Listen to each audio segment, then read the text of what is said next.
여러분 안녕하십니까? 굿모닝 오늘의 증시 박지영입니다. 홍성진입니다. 오늘 새벽 뉴욕 증시는 일제히 상승 마감했습니다. 고용이 악화되고 있다라는 경기 지표들이 속속 등장하면서 금리 인하에 대한 기대감이 한층 더 높아진 덕분인데요. 네, 지금 CME 페드워치에서 금리 인하 가능성이 무려 97%까지 올라선 상황이죠. 이건 트레이더들이 지금 거의 기정사실화하고 있다고 봐도 무방할 듯합니다. 네, 이런 가운데 조금 전 브로드컴이 실적을 발표했습니다. 이번 분기에 이어서 가이던스까지 무난한 성적표를 공개했음에도 불구하고 주가에는 큰 영향을 미치지 못하고 있는 상황인데요. 오늘 우리 시장에서의 영향도 같이 점쳐보겠습니다. 네, 그리고 또 서학개미들이 좋아하는 종목 가운데 하나죠. 룰루레몬도 실적을 같이 발표했는데 지금 시간 외 거래에서 무려 13% 급락 중입니다. 왜 그런지 관련 이슈들도 같이 확인해 보시죠. 자, 한 주를 마무리하는 금요일 아침 굿모닝 오늘의 증시 출발합니다.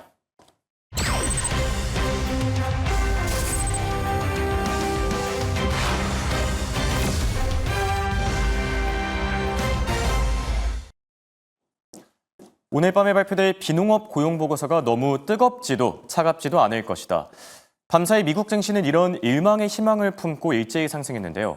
ADP 민간 고용이 시장 예상치보다 낮게 나오면서 고용시장을 둘러싼 우려를 키우기는 했지만 그래도 앞서 말한 너무 뜨겁지도 차갑지도 않은 상태, 골디락스에 대한 기대감이 더 크게 작용하면서 상승한 모습입니다.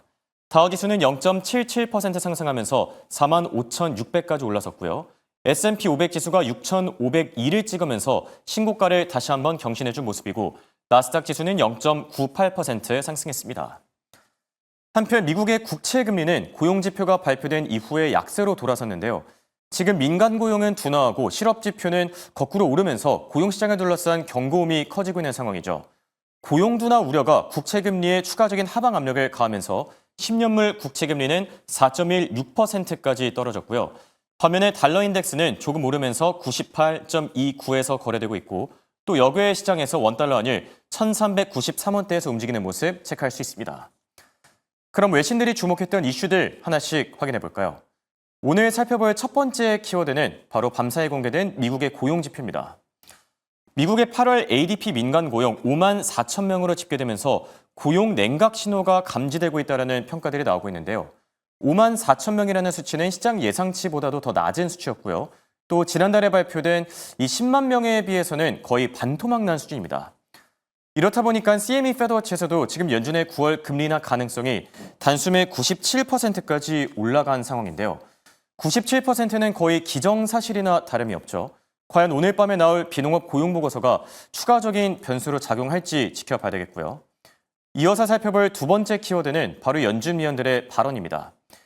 밤사이 2명의 연은 총재들이 발언을 남겼는데요. 우선 클리블랜드 연은 총재는 평소처럼 매파적인 스탠스를 유지하면서 9월에 금리를 내려야 될 이유를 전혀 찾지 못했다라고 전했습니다.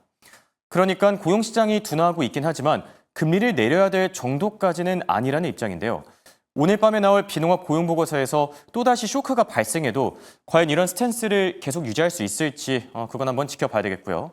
그리고 연준 내 2인자로 평가받는 인물이죠. 뉴욕 연은 총재도 발언을 나눴는데요. 시간이 지나면서 금리 인하가 결국 적절해질 것이라면서 비둘기파적인 입장을 전한 상태입니다. 자, 그리고 살펴볼 세 번째 키워드는 지금 월가에서 커지고 있는 금 강세론입니다. 이번 주 내내 저희가 금에 대한 얘기들을 많이 전해드린 것 같은데요. 실제로 월가에서도 금 슈퍼사이클에 대한 얘기가 갈수록 커지는 중입니다. 보시는 것처럼 이번에는 글로벌 IB, 골드만삭스가 금 강세론 대열에 합류했는데요. 기본 시나리오에서는 금 가격이 내년에 4,000달러를 돌파할 것으로 전망 중이고요. 가장 극단적인 시나리오, 연준의 독립성이 훼손돼서 투자자들이 금으로 몰리는 이 시나리오에서는 금값이 무려 5,000달러까지 오를 것으로 예상 중입니다. 5,000달러라는 숫자를 보니까 갑자기 코스피 5,000이 또 생각나기도 하는데 국내 증시도 좀 힘을 내줘서 잘 가졌으면 좋겠는 마음이고요. 그럼 이어서 더 자세한 기업 이슈들 이번엔 김현선 아나운서와 체크해보시죠. 네, 기업별 이슈들, 종목별, 섹터별 흐름들 함께 짚어보겠습니다. 일단 나스닥 상황, M7 기업들 상황 통해서 점검해보고 가시죠. 7개 기업들 오늘은 전반적인 상승폭을 켜내고 있습니다. 특히 오늘 증시를 좀 끌어올렸던 것 중에 한몫했던 건 아마존이었는데요. 개별적으로 호재가 좀 많이 들려왔습니다. 아마존의 위성사업 케이퍼가 처음으로 항공사 고객을 확보했다라는 소식입니다. 이 주인공은 젯블루라고 하는데요. 젯블루라는 항공사, 이 기 대해 인터넷 서비스 계약에 대한 성사를 이루어냈다라는 이야기가 들려왔습니다. 첫 번째로 따낸 계약이다라는 게 다시 한번 큰 의미를 갖는 시점이고요. 여기에 더해서 인도로의 발판도 조금 더 넓혀가고 있습니다. 인도의 핀테크 기업 악시오라는 기업을 인수했다라고 하는데요. 여기에는 대출 사업을 목표로 진출을 했다라고 합니다. 지금 현재 빅테크 기업들 위주로 인도로의 발판을 조금 더 넓혀가고 있는 상황이죠. 인도에서 어느 정도의 캐파를 확장할 수 있는지 자체도 함께 규모 따져보시면 좋을 것 같고요. 애플 같은 경우에도 아이폰 관련해서는 인도에 이미 진출해 놓은 경력이 있습니다. 여기에 더해서 아마존의 한 가지 소식 더 체크해보면 AI 스타트업 기업 엔스로픽과의 협업 소식도 함께 나왔다는 점까지 이슈로 체크하시면 좋을 것 같습니다. 이런 가운데 엔비디아는 오늘 보합권을 지켜갑니다. 바로 구글이 차세대 AI를 개발하겠다라는 이야기가 나왔기 때문인데요. 이런 소식이 들려오면서 오늘 엔비디아는 강보합권 0.61% 상승했습니다. 하지만 그럼에도 불구하고 IB들의 투자 의견은 나쁘지 않습니다. 호전적인 소식 들려왔다는 점 확인할게요. 시킹 알파에서는 중국으로의 제한에도 불구하고 엔비디아 자체를 향한 수요는 강하게 유지될 것이다라고 분석하고 있습니다. 여기에 더해서 조금 더 메인적인 이벤트를 가지고 있는 기업, 바로 애플이죠. 애플은 9월 9일 아이폰 17에 대한 출시를 앞두고 있는데요. 여기에 대해서 골드만삭스는 아이폰 17을 공개한다면 가격 인상이 불가피할 것이다라고 이야기를 하면서 가격적인 측면에 대한 이야기도 내놓고 있으니까요. 9월 9일 이후 흐름 한번 주시해보시면 좋을 것 같고요. 여기에 더해서 모펫 레이먼슨 같은 경우에는 반독점법 위반 혐의의 소송이 불확실성을 해소했다라는 점에 조금 더 집중하고 있습니다. 법원 판결이 나왔는데 이게 소송이 기각됐다라는 점은 애플에 있어서 최악을 면한 것이다라고 이야기를 하면서 기존 의견이었던 매도에서 중립으로 의견을 상향하고 있습니다. 모펫 같은 경우에는 전체적인 IB들 중에서도 애플에 대한 매도 의견을 밝힌 3개 중 하나인데요. 앞으로 2개 IB들도 이 의견을 바꿀 수 있을지 함께 체크해 보시면 좋을 것 같습니다. 그럼 다음 장 통해서 전체적인 분위기도 함께 엿보시죠. 오늘의 핀비즈맵 상황입니다. 오늘 전체적으로 초록불을 모두 켜내고 있는 모습을 확인하실 수가 있습니다. 오늘은 적당히 약했던 고용, 그리고 여기에 좀 안도감을 더해줬던 서비스 지표가 한몫을 해줬던 날인데요. 그렇기 때문에 움직였던 종목들은 어디일까요? 앞서 말씀드렸던 것처럼 유틸리티 외에서는 모두 상승불을 켰습니다. 11개 업종 중에서 1개 업종만 빼고 10개 업종이 모두 상승한 하루였는데 이 안에서는 아마존의 상승불이 특히나 두드러졌습니다. 아마존 같은 경우 개별적인 호재가 많이 들려왔고요. 여기에 더해서 금융과 함께 일부 반도체주가 지수를 견인하는 모습이었습니다. 오늘 간밤 마이크론 같은 경우에는 4% 올랐고요. 또 실적으로는 브로드컴의 실적이 나왔죠. 마지막으로는 앞서 확인해 보셨던 골드만삭스의 의견으로는 금값이 만약 연준의 독립성에 대한 악화로 이어진다면 사상 최고치 연이어서 찍을 수 있다라고 이야기하고 있으니까요. 매크로적인 이슈까지 함께 확인하시면 좋을 것 같습니다. 그럼 다음 장 통해서 장 마감 이후 나왔던 브로드컴의 실적 확인해 보시죠. 이제 M7을 넘어서 배트맨 실적까지 나왔습니다. 브로드컴을 확인은 한 다음에 전체적으로 어떻게 움직이는지 반도체주의 향방이 참 궁금했었는데 사실 실적 자체는 잘 나왔음에도 불구하고 주가는 좀 심심합니다. 엔비디아에 이어서 좀 브로드컴까지 반도체주 안에서 실적이 잘 나왔음에도 불구하고 너무 기대치가 셌던 탓인지 주가는 좀 반응해주지 않는 모습을 보여주고 있습니다. 실적 어떻게 나왔을까요? 일단 매출과 함께 EPS 수치 자체 비교해 보시면 월가 예상치를 가뿐히 뛰어넘었다라는 부분 확인하실 수가 있습니다. 하지만 좀 서프라이즈라고 부를 만한 비율은 아니죠. 여기에 조금 더 주가는 민감하게 반응하는 듯합니다. 일단 장 마감한 이후에 우리 시간으로는 오전 5시 한 20분 정도를 기해서 실적이 나왔는데요. 그렇기 때문에 장 중에는 실적을 반영하지 못하고 실적에 대한 긴장을 유지하면서 움직였기 때문에 전체적으로 등락을 오고 가긴 했지만 1%대의 상승폭을 보이고 있습니다. 지금 현재 시간외에서는 강보합권 확인하고 왔는데 보합권에서 등락을 오가는 중인데요. 실적 어떻게 나왔을까요? 체크 포인트 확인해 보시죠. 브로드컴의 실적하면 확인해 봐야 할 건 3가지가 있습니다. 크게는 반도체 솔루션, 그리고 인프라적인 부분은 어떻게 가져갈 것인지, 마지막으로 AI 관련 매출은 얼마나 증가했는지일 건데요. 먼저 2개 먼저 살펴보시죠. 반도체 솔루션 같은 경우에는 엔비디아와 약간 차별화된 점을 가져가는 것, 브로드컴만의 에이직 반도체입니다. 주문형 반도체죠. 여기에 대해서 AI 가속기에 대한 수요가 증가했기 때문에 전년 대비 57%가량의 상승을 이뤄냈다라고 이야기하고 있습니다. 절반 정도가 넘는 상승. 여기에 더해서 인프라 소프트웨어도 확인해 보겠습니다. VM웨어죠. 여기에 대한 성장세가 매출의 43%에 기여했다라고 이야기하고 있습니다. 전체적으로 50%를 웃도는 수치를 보이고 있다는 건 실적이 참 잘 나왔다라는 건데요. AI 매출도 나쁘지 않습니다. 전년 대비해서는 60% 넘는 상승. 여기에 가이던스까지 상향 조정했지만 주가는 미미하게 움직여주고 있습니다. 이런 가운데서 투자 전략은 어떻게 가져가 봐야 할지 지금 바로 이야기 나눠보시죠. 자, 방금 전 들어온 속보 내용들부터 확인하고 넘어가도록 하겠습니다. 트럼프 대통령의 지금 행정 명령들 그리고 발언들이 나오고 있는 상황인데요. 속보 내용들 하나씩 체크해 보시죠. 우선 지금 일본 자동차 관세에 대한 얘기가 나왔는데요. 일본 자동차 관세율 27.5%였었죠, 기존에. 이걸 15%로 낮추는 이 행정명령에 서명했다라는 속보가 나왔고요. 그리고 브로드컴과 관련해서 지금 어닝콜이 또 진행 중인데요. 앞서서 EPS와 매출이 잘 나왔음에도 불구하고 주가 자체는 이 시간을 거래해서 조금 아쉽다라는 평가들이 나오고 있다고 얘기했죠. 그런데 지금 어닝콜을 소화하면서 양전한 모습입니다. 시간 외 거래에서 3% 뛰고 있는 점도 같이 참고하시기 바랍니다. 자, 이번엔 투자 전략 세우러 넘어가 볼 텐데요. 도움 말씀에 송범선 썬투자실장과 함께합니다. 안녕하십니까? 안녕하세요. 자, 미국 증시 밤새 이슈들이 또 많이 나왔어요. 한 줄 평을 남겨주신다면 어떻게 평가하시겠습니까? 금리나 기대감 네. 이것이 가장 크게 작용하고 있고 지배하고 있다 이렇게 보겠는데요. 예. 고용 시장이 악화됐어요. 그래서 고용이 좀 안 좋아지는데 그 가운데서도 9월 그런 것들 때문에 더 예. 금리 인하가 또 가속화된다 이렇게 보고 그렇죠. 있고요. 9월 금리 인하 가능성이 계속해서 높아지고 있다. 이런 점들이 가장 우리가 주목해 볼 수 있는 점이다 이렇게 보겠습니다. 네, 지금 시장에서 금리 인하 기대감이 갈수록 커지고 있는 상황이죠. 이게 고용 지표들이 발표된 이후에 거의 기정사실화되고 있다고 봐도 무방할 것 같은데 고용 지표들을 하나씩 분석해 보면 좋을 듯하고요. 밤새 ADP 민간 고용도 그렇고 실업 지표도 그렇고 많이 나왔는데 전반적으로 어떻게 보셨죠? 그렇죠. 고용 지표 예. 일단은 뭐 민간 고용 지표는 예상보다 하회를 했습니다. 그래서 고용이 좀 안 좋다 이렇게 보여지고 있고 취업이 좀 안 되고 있다 이렇게 보고 실업수당 청구 건수는 예상보다 상회했기 때문에 실업자는 늘었다. 예. 그러니까 뭐 고용 측면에서는 굉장히 안 좋은 거죠. 실업자는 늘었는데 고용은 안 좋아지니까 뽑는 사람은 없다 이렇게 좀 보고 있고 예. 이런 것들 때문에 이제 결국은 경기가 좀 안 좋아지고 있다고 판단해서 그 9월 금리 인하 계속해서 말이 나왔었는데 예. 최근에 이제 97%까지 지금 가능성이 높아졌다 이렇게 기정사실화되고 있고 지금 이런 점들이 좀 금리 인하 기대감이 전반적으로 나스닥의 상승 21,700포인트까지도 끌어올리고 굉장히 시장이 강합니다. 지금 다시 한번. 그래서 지금은 시장 자체가 97%까지 금리 인하 가능성이 높아졌기 때문에 9월은 걱정 안 해도 되겠다. 그래도. 네. 근데 이제 중요한 건 9월은 뭐 예전부터 많이 예상을 했는데 또 파월도 긍정적으로 말하고 근데 12월이나 또 올해 몇 번 할 것인가 뭐 이런 것들에 대한 우려감은 아직 남아있다. 이런 점들을 계속 우리가 체크해 나가야 된다 이렇게 보고 있습니다. 네.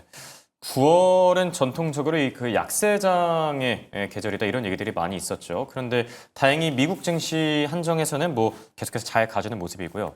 자, 이렇게 고용 지표가 둔화하고 금리 인하 기대감은 시장에서 커지고 있는데 연준 위원들 가운데 또 매파적인 발언을 내놓은 분이 있어요. 어떤 내용이죠, 이거는? 네, 그렇죠. 뭐 클리브랜드 연은 총재 같은 경우는 뭐 9월에 금리 인하 이유를 찾지 못하겠다. 고용이 이렇게까지 안 좋은데 네. 이런 얘기는 왜 하는 걸까요? 뭐 물가 상승 때문이겠죠. 아무래도 예. 인플레이션이 계속해서 말이 나오고 있고 관세에 대한 영향 이런 것들을 좀 잡아야 된다. 예. 이런 점들 때문에 결국은 좀 매파적인 사람은 계속 매파적 얘기하는 것 같아요. 그래서 성향 자체가 원래 파월도 그렇고 이번에는 좀 한 발짝 물러섰지만 결국은 지금 시장의 경제 이런 쪽을 전체적으로 좀 본다고 한다면은 이 사람들은 이제 그 기업의 뭐 성장성 이런 것들을 따지기보다는 예전처럼 막 대공황이 발생한다거나 막 이런 거 있잖아요. 네. 그런 것처럼 나라 전체가 한 번에 좀 크게 기우뚱하는 것들을 염려하는 게 좀 큰 것 같습니다. 그래서 그렇죠. 관세에 대한 영향, 뭐 물가 이런 점들을 좀 계속 보는 것 같고 다만 이제 뭐 뉴욕의 연은 총재 같은 경우는 시간이 지나면 금리 인하 뭐 적절해질 것이다 뭐 이런 식으로 발언도 해서 어쨌든 지금 금리 인하가 할 것이라는 거는 어느 정도 좀 동의를 하는 것 같아요. 대부분. 근데 이제 그 시기를 놔두고 갑론을박이 심하다 이렇게 좀 보도록 하겠습니다. 네. 결국 뭐 오늘 밤에 발표가 될 이 비농업 고용 보고서 여기에 모든 게 달려 있지 않나 생각이 들기도 하고요. 그리고 월가에서 최근 금에 대한 얘기가 많이 나오고 있죠. 가장 핫한 섹터가 어디냐 이러면은 요즘에 다 금을 꼽더라고요. 네. 왜 그런 걸까요? 금은 뭐 사실 인류의 역사와 함께 했기 때문에 예. 뭐 옛날에 금이 정말 물가 상승의 대표적인 주제더라고요. 그래서 지금도 그런데 이 금 이 한 개 정도 예. 요 정도 이제 크기의 이걸 갖고 있으면은 예전에 이집트 클레오파트라 시대 때도 한 가족 4명이 먹고 살았다고 합니다. 1년 동안. 예. 네, 근데 그게 지금도 요 정도 이제 갖고 있으면은 한 몇 천만 원 된다고 하네요. 예. 네. 지금 화면에 보이는 저 정도 그 예, 금괴바, 골드바 예, 거죠. 골드바 저거 하나 사면은 한 몇 천만 원, 3천만 원, 5천만 원 이렇게 되다 보니까 예. 옛날에도 그 한 가족이 먹고 살았다고 합니다. 그만큼 그때는 물가가 저렴했잖아요. 그렇죠. 옛날 이집트 클레오파트라 예. 시대 때는 몇 천 년이 흘러도 그만큼 물가가 상승한 대표적인 주자가 금이다. 뭐 이렇게 좀 보도록 하겠고요. 어쨌든 장기적으로는 4,000달러 이상을 지금 BOA에서 예상을 하고 있고 예. 뭐 여러 가지로 금 목표가는 뭐 대부분의 지금 리서치 센터 이런 데서 지금 4,000달러 이상을 연구 기관에서 내놓고 있어서 네. 사실 뭐 시간이 지나면 올라갈 것 같아요. 뭐 5,000달러도 못 가겠습니까, 사실. 근데 이제 시간이 관건이고 그 사이에 등락이 있을 것인데 그런 지루함을 누가 더 많이 견딜 수 있는가. 그래서 금하고 이제 부동산 같은 경우는 워낙에 수요가 많고 수요가 많은 게 아니라 워낙에 이제 공급이 많죠. 빈 땅이 많아요. 특히 예. 우리나라 보면은 요즘 빈집이 엄청 넘쳐납니다. 그래서 인구가 사실 뭐 전 세계적으로 보면 올라가긴 하는데 지금 워낙에 저기 빈 땅이 뭐 호주 같은 데도 90% 이상이 비어 있다고 하네요. 땅이 사람이 네. 살지 않는 땅이다. 뭐 미국도 사람이 안 사는 데는 굉장히 안 살고 이러니까 그런 것들 봤을 때는 금은 그래도 꾸준하게 수요가 있다. 이런 예. 측면에서 봤을 때는 금이 더 부동산보다도 물가 상승을 대변하는 게 아닌가 이렇게 좀 보고 있어요. 네. 자, 그리고 브로드컴에 대한 얘기를 저희가 빨리 나눠봐야 될 것 같아요. 네. 지금 시간 외 주가 흐름이 굉장히 좋아가지고 이 얘기를 더 나눠보면 좋을 것 같은데 브로드컴이 실적을 내놨고 이게 처음에는 주가가 좀 뜨뜻미지근하다가 어닝콜을 소화하는 과정에서 지금 한 3% 정도 급등하고 있거든요. 브로드컴의 실적 어떻게 보셨죠? 브로드컴은 실적 뭐 괜찮게 나타나고 있다 이렇게 또 보고 있습니다. 예. 확실히 A식 반도체, 주문형 반도체에 대한 수요가 꾸준하게 나타나고 있다라는 측면이 반영이 되고 있고 뭐 요즘은 사실 뭐 엔비디아보다 더 강하죠. 시세가 그렇고 3분기 매출과 EPS가 그 예상치 컨센서스 대비 상회했다라는 측면에서 좀 긍정적인 점수를 줄 수 있을 것 같습니다. 그래서 예. 브로드컴이 지금 굉장히 좀 작게 나타날 수 있고 이 엔비디아가 최근에 계속해서 안 좋은 상황인데 그렇죠. 거기서 좀 좋다 보니까 그런 대체재로서의 역량 이런 것들을 여실히 나타내고 있고요. 4분기 AI 반도체 매출 전망도 상회되고 있어서 지금 각 기관들에서 그 목표가를 올리고 있죠. 그래서 뭐 오펜하이머 같은 경우도 305달러에서 325달러로 목표가를 상향했습니다. 그래서 계속해서 뭐 지금 325달러 금방 될 것 같아요. 지금도 뭐 317달러 이렇게 시간에서 거래되고 하다 보니까 지금 시간에서 5% 상승대로 나타나고 있는데 어쨌든 지금 최고가를 경신을 했습니다. 왜냐하면 예전에 최고가가 317달러였어요. 8월 13일 317달러였는데 그거를 경신해서 올라가는 상황들이어서 325달러 충분히 가능하고 그 이상을 내다볼 수 있는 아주 좋은 지금 AI 반도체를 억지로 멱살 잡고 끌어올리는 예. 그런 주역이 아닌가 싶습니다. 최근 반도체주들의 주가 흐름이 좀 심상치 않았었죠. 엔비디아 실적 발표 이후에 여기에 또 알리바바가 자체 AI 칩을 개발 중이다라는 소식이 나오면서 반도체주들의 주가 흐름이 전반적으로 좋지 않았는데 이번 브로드컴의 실적을 통해서 좀 이 턴어라운드 모먼을 마련할 수 있을지 지켜보는 게 좋을 듯하고요. 자, 그리고 실적을 발표한 또 다른 기업이 있습니다. 룰루레몬인데 이 기업은 지금 심상치가 않습니다. 시간 외 거래에서 거의 13% 급락하고 있는데 이미 올해 한 40% 빠진 상태거든요. 네. 룰루레몬은 어떻게 보고 계시죠? 그렇죠. 룰루레몬 사실 뭐 실적 발표 앞두고 기대감이 있었어요. 예. 근데 이제 오늘 장 마감하고 이제 발표하기 전까지는 괜찮은 흐름이었는데 이 실적을 발표하니까 실적이 좀 안 좋게 기대보다 안 좋게 나왔다라는 측면에서 굉장히 좀 많이 눌렸었던 그런 상황이죠, 지금. 그래서 지금 기대 이하의 실적을 좀 보여주고 있다. 연간 실적 전망치가 예상치를 밑돌았다 이렇게 좀 판단을 하고 있고요. 매출이 하회했다는 게 문제였죠. 그래서 이런 점들이 있었기 때문에 지금 뭐 화면에 보시다시피 스포츠웨어 브랜드로 전 세계 다양한 판매처를 확보하고 있습니다. 우리나라에도 적극적으로 판매를 하고 있고요. 룰루레몬은. 예. 자, 그리고 이런 실적은 안 좋아져서 지금 13%좀 급락을 하고 있는 상황인데 그 주가 수익 비율 PER은 굉장히 또 낮아요. 14배 정도로 저평가되어 있습니다. 그래서 저는 이거를 제가 봤을 때는 실적이 좀 안 좋아지긴 했지만 예. 뭐 EPS 같은 경우는 뭐 괜찮았단 말이에요. 매출은 좀 하회했지만.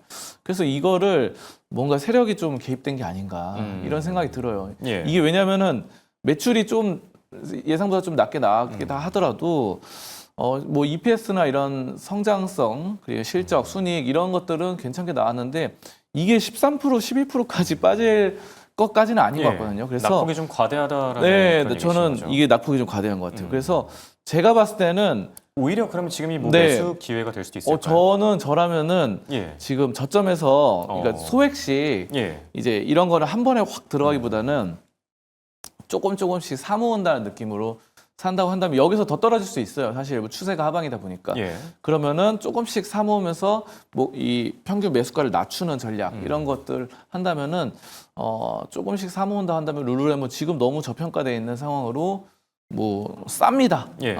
싸다는 측면. 세일 그래서 중이다. 네. 그 점에서 네. 175달러는 굉장히 싸다 이렇게 좀 보면서 저는 오히려 긍정적인 평가 내리도록 하겠습니다. 예. 룰루레몬이 지금 실적을 발표한 이후에 급락하고 있지만 오히려 이게 저가 매수 기회가 될 수도 있다 이렇게 진단을 해주셨고요.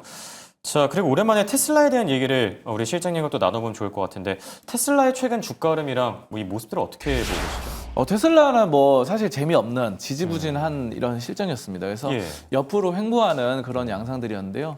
로보택시 사업이 본격화되면서 이 어플리케이션을 공개를 했어요. 그러니까 앱을 이제 로보택시 부르는 이제 네. 뭔가 로보택시가 이제 그래도 택시니까 일반 사용자들이 쉽게 사용할 수 있도록 앱을 써야 될 거 아니에요. 그래서 여기서 이제 호출을 하는 기능 뭐 이런 것들을 공개했는데 뭐 편의성도 괜찮고 사용 유저 친화적이다 뭐 이런 말들도 나오고 있어서 그런데 이제 어쨌든 지금은 뭐 보합권이다 이렇게 봅니다.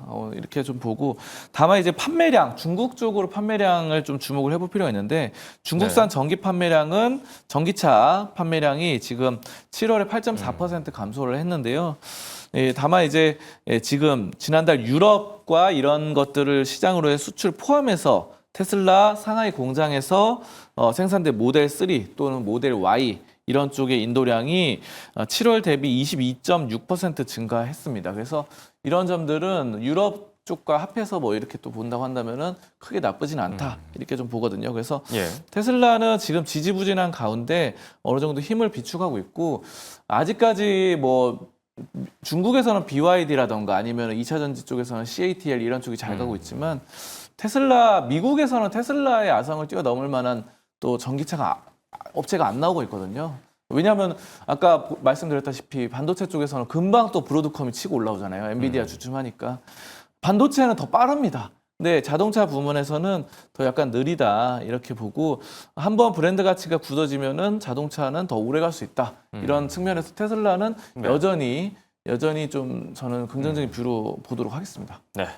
자, 테슬라에 대한 투자 의견까지 살펴봤고요. 끝으로 오늘장 관심주로는 어떤 기업 오늘 들고 오셨을까요? 네, 메이시스라는 기업인데요. 메이시스요? 예. 네, 요거는 이제 2분기 실적이 예상치보다 크게 상회를 했기 최근에 때문에 실적 발표를 했었죠. 네, 그래서 바로 어제 그러니까 이 간밤 말고 예. 하루 전, 네, 하루 전에 예. 이렇게 했는데 실적이 괜찮게 나와가지고 막 20%까지 올랐었어요. 네, 맞습니다.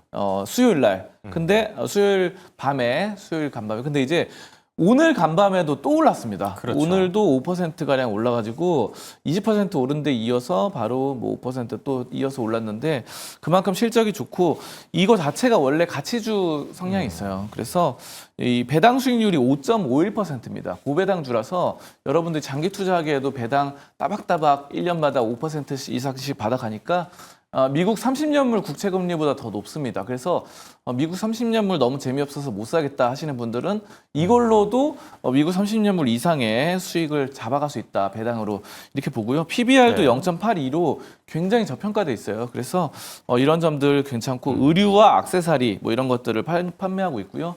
미국 43개 뭐 컬럼비아 이런 쪽에서 뭐 괌에도 매장을 보유하고 있어서 아주 다양한 측면으로 지금 잘 되어 나가고 있다라는 측면이 있고요. 실적도 괜찮으니까 지금 상당히 또 추세도 좋아지고 있는 시점에서 거래량까지 뒷받침되고 있는 메이시스가 전반적으로 괜찮은 흐름이다. 요즘 유통주가 전반적으로 괜찮더라고요.